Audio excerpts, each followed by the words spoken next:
जो second state में आते थे और नोबेल्स के घर उन्होंने आग के हवाले कर दिया, उनके ग्रेनरी हाउस को उन्होंने लूट लिया, ठीक, वैल्यूएबल डॉक्यूमेंट्स को जला दिया, जो ज़मीन की कागजातें होते थे या उनके कोई भी इम्पोर्टेंस डॉक्यूमेंट सबको मतलब आग के हवाले कर दिया। कई लैंडलॉर्ड्स और नोबल्स जो थे उनको उन्होंने मार डाला। अब ये शुरू हो जाता है और ये इवेंट ही स्टार्टर है फ्रेंच रेवोल्यूशन का। तो हमने क्या पढ़ लिया, इंट्रोडक्शन अब पढ़ लिया, आगे हम लोग एक एक टॉपिक को पढ़ेंगे, ठीक है, देखेंगे कि आगे क्या क्या होता है। तो चलिए, इंट्रोडक्शन के बाद आता है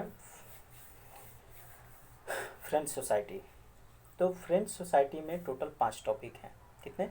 टोटल 5 टॉपिक हैं और 5 टॉपिक में पहला आता है किंग लुइस 16 रूल। हमने किंग लुइस 16 का रूल पढ़ना है कि वो रूल कैसे कर रहे थे, उनके सामने क्या क्या प्रॉब्लम्स थी जब वो राजा बने। दूसरा आएगा सोसाइटी ऑफ स्टेट, कि जो फ्रेंच सोसाइटी थी वो उसका ढांचा उस समय कैसा था, ठीक है। थर्ड आएगा स्ट्रगल टू सरवाइव, ठीक, लोगों के पास जीने के लिए बहुत बड़ी प्रॉब्लम थी, सर्वाइव्स थी, यानी वो स्ट्रगल कर रहे थे अपने जीने के लिए। स्ट्रगल ऑफ सर्वाइव का मतलब होता है जीने के लिए, मतलब कठिनाई, बहुत ज़्यादा परेशानियां थी उनके सामने। तो कौन कौन से कारण थे? सबसिस्टेंस क्राइसिस हो गई थी उस समय, इसके बारे में जब हम लोग टॉपिक पे आएंगे तो पढ़ेंगे। फोर्थ आएगा rise of middle class. Middle class जो है उसका आगमन होता है, जो आइडिया उन्होंने लिबरेट किया, ठीक है, कि राजा का बेटा राजा नहीं बनेगा, जिसमें कैपेबिलिटी होगी वही राजा बनेगा, ठीक है। तो ये जो आइडिया था इनका इन्वेंशन मिडिल क्लास ही था। और इसी में फिफ्थ जो आएगा फिलोसफर, तो बहुत सारे फिलोसफर हुए उस टाइम में जो लोगों को मोटिवेट कर पाए, ठीक है, अपने आइडिया से उनको लिबरेट कर पाए। जैसे उसमें थे जॉन जैक रूसो थे, ठीक है। तो ये सभी लोग जो थे उसमें 3 ऐसे फिलोसफर का नाम हम लोग को पढ़ना है, जिसमें जॉन लॉक हैं, ठीक है, रूसोज हैं, ठीक है, और मोंटेस्क्यू हैं। ये 3 मतलब जो फिलोसफर थे उनका आइडिया काफ़ी पसंद किया गया लोगों के द्वारा।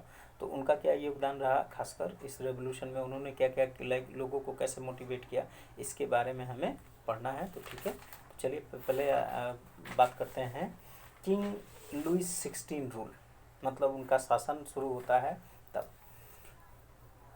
किंग लुइस जो थे बेसिकली मतलब बेसिकली वो बर्बन डायनेस्टी के सक्सेसर रहे हैं। और उन वो जब गद्दी पे बैठे, जब वो राजा बने, तो वो मात्र 20 साल के थे।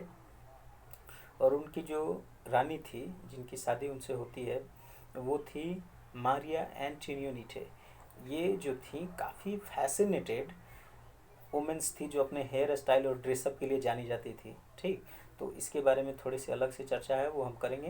पहले हम राजा को देखते हैं कि उनके रूल में क्या क्या प्रॉब्लम थी। किंग्स रूल यानी लुई 16 रूल में क्या क्या परेशानियाँ थी। जब राजा गद्दी पे बैठे तो फाइनेंशियल क्राइसिस इन फ्रांस, मतलब राजा के सामने बहुत बड़ी प्रॉब्लम थी, फाइनेंशियल क्राइसिस थी, आर्थिक तंगी थी।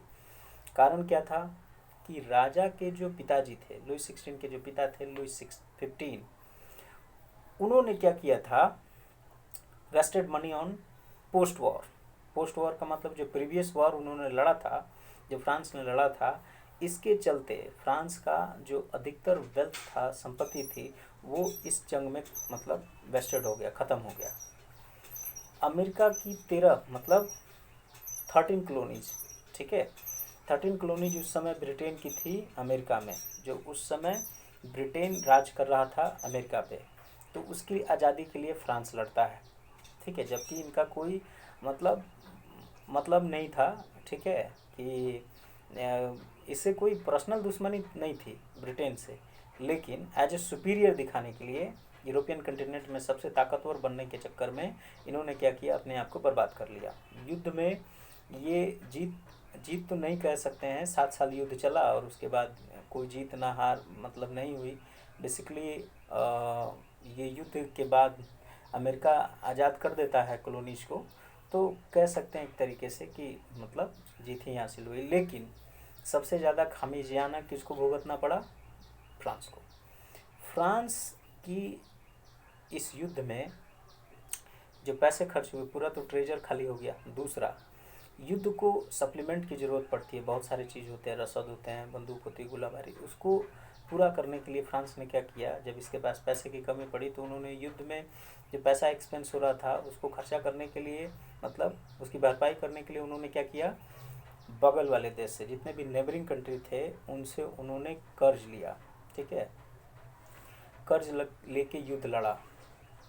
अब जब फ्रांस, मतलब जब जब फ्रांस के जो उस समय के एम्पेरर थे लुइस 15, जब वो मर जाते हैं, डेड कर जाते हैं, तो उसके बाद जब ये गद्दी पे बैठते हैं, इनके सामने प्रॉब्लम्स थी। प्रॉब्लम ये था कि इतना जो कर्ज लिया गया है नेबरिंग कंट्री से, उनके इंटरेस्ट रेट के साथ उनको वापस करना था। राजा के सामने बहुत बड़ी प्रॉब्लम थी कि वो उसको कैसे मतलब चुकाएं। तो उन्होंने क्या किया, टैक्सेशन बढ़ा दिया। तो इसके बारे में हम लोग बात करेंगे। टैक्सेशन बढ़ा तो टैक्स कितने तरह के लागू किए गए थे। जो फर्स्ट और सेकेंड स्टेट टैक्स तो देता नहीं था, बेसिकली थर्ड स्टेट टैक्स देता था। तो इसके बारे में थोड़ा सा टॉपिक अलग हम चर्चा करेंगे, पहले आगे बात कर लेते हैं। तो ये था कि टैक्सेशन मतलब बढ़ाया था इन्होंने कि टैक्स देंगे, मतलब टैक्स कैसे दें, खासकर जनता उसको बेसिकली ये कहें कि जो टैक्स मतलब थर्ड स्टेट को देना था उसको डबल किया गया था। राजा ने कर चुकाने के लिए टैक्सेशन बढ़ाया था, तो उसके बारे में हम बता रहे थे कि अभी हम बात करेंगे। तीसरा कारण ये एक और भी था कि 16th सेंचुरी से मतलब ये एक उन्होंने रानी के रहने के लिए, जो मारिया एंटोनियोनीटे थी उसके रहने के लिए उन्होंने एक स्प्लेंडेड मकान बनवाया था। मकान कह रहे हैं, पैलेस कहिए उसको। वो पैलेस इतना बड़ा था, वो ऑनवर्ड 16th सेंचुरी से बन रहा था।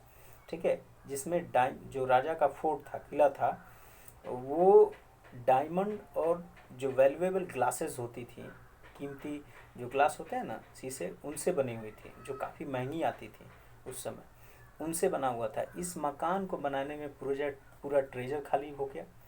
दूसरा, राज्य में जितने भी एडमिनिस्ट्रेशन सिस्टम में काम करते हैं लोग, उनको भी तो पैसे चाहिए। राजा के पास इतने पैसे नहीं थे कि अपने जो एडमिनिस्ट्रेटिव हैं उसको पैसा दे सकें, ये भी प्रॉब्लम थी। सारा पैसा तो उन्होंने लगभग इस मकान में ही लगवा दिया। मतलब ये जो पैलेस बनवाया था, ठीक है, महल बनवाया था, इस महल में सोचिए कि टोटल 700 कमरे थे और एक साथ 5000 लोगों को इसमें एक साथ रखा जा सकता था, इतना बड़ा था ये। ठीक, तो कोर्ट जब मतलब ये पैलेस बना तो जो भी बचा कुचा ट्रेजर मनी था वो सब खाली हो गया। राजा के सामने एक और प्रॉब्लम आगे खड़ी हो गई कि अपने एडमिनिस्ट्रेशन सिस्टम में जो सिपाही हैं और भी बहुत सारे लोग होते हैं, उनको मनी कहाँ से दें, उनको सैलरी कहाँ से दिया जाए, ये भी एक सिस्टम दिक्कत था। और दूसरा पांचवा कारण जो हम अभी बात कर रहे थे टैक्स का, कि जो मनी लिया गया था, ग्रो किया गया था नेबरिंग कंट्री से, उसका इंटरेस्ट रेट इतना ह्यूज था, काफ़ी बड़ा था, बड़ा अमाउंट था, उसको ले लिया गया था, फिर उसको दिया कैसे जाए। अब राजा ने सोचा, यहाँ पे अब बात करेंगे टैक्सेशन पे।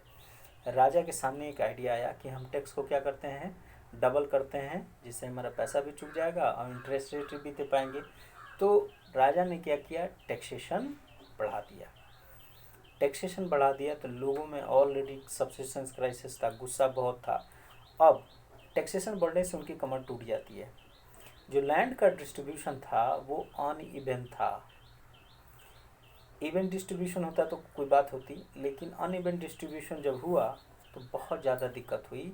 ये टॉपिक जो आएगा कि अनइवन डिस्ट्रीब्यूशन कैसे हुआ था, तो बता देते हैं कि उस समय जो मान लीजिए कि उस समय फ्रेंच का जो टोटल पॉपुलेशन है अराउंड 100% मान लें कि 100% पॉपुलेशन थी फ्रांस की, उसमें से 8% फर्स्ट स्टेट में आते थे, यानी क्लर्जी ग्रुप में बिलोंग करते थे। 8% पॉपुलेशन जो था क्लर्जी का था। 2% पॉपुलेशन जो था, यानी क्लर्जी ग्रुप में बेसिकली नोबल्स, नोबल्स कर रहे हैं, किंग्स, और जो उस समय का पोप होता था, उस समय का सबसे बड़ा आदमी, धार्मिक आदमी वही होता था, तो वो आते थे। सेकेंड स्टेट में लैंडलॉर्ड्स और नोबल्स आते थे। लैंडलॉर्ड्स का मतलब जो जमींदार होते थे, और नोबल्स का मतलब मंत्री, वो आते थे। और थर्ड स्टेट में, जिसको पीजेंट्री कहा गया है, तो फर्स्ट स्टेट में सोसाइटी ऑफ स्ट्रक्चर शुरू हो रहा है, दूसरा टॉपिक फ्रेंच सोसाइटी का। तो 18th सेंचुरी में बेसिकली फर्स्ट स्टेट में जो कलर्जी ग्रुप था उसमें 8% पॉपुलेशन थी। जो सेकेंड स्टेट था उसमें बेसिकली 2%